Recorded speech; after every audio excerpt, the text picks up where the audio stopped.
We usually associate Parashat Shelach with Chet HaMeraglim, and we associate Chet HaMeraglim with the fact that the Bnei Israel remained the next 39 years in Midbar Sinai.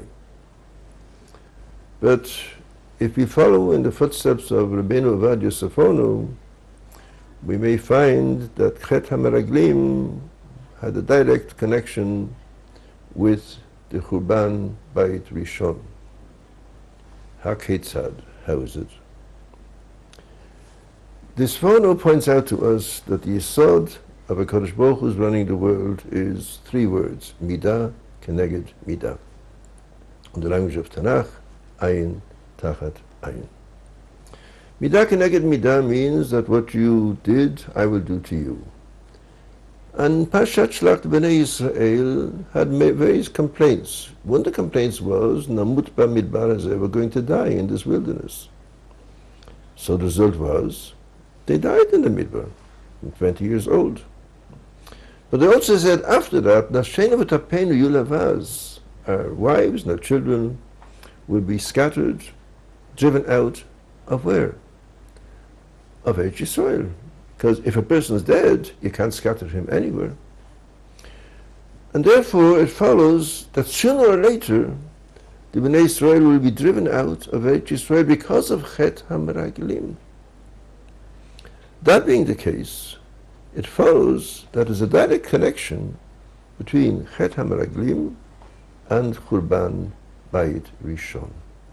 Nashenu v'tapenu yu lavaz. And see how interesting it is that the Rambam, in his classic Sefer Mishneh Torah, Hayad HaChazakah, when he discusses the Beit HaMikdash, he said that Shlomo HaMelech, when he built the Beit HaMikdash, and I quote, V'yada she'atid lehecharev, he was aware of the fact that sooner or later it's going to be destroyed. How did Shlomo HaMelech know when he built the Beit HaMikdash that sooner or later it will be destroyed? Called the Sforno. It's very simple. He learned Chumash when he was in Cheder. And Chumash says, Nashenu v'tapenu yulavaz, after the fact that the previous generation would die in the Midbar, in the wilderness of Sinai.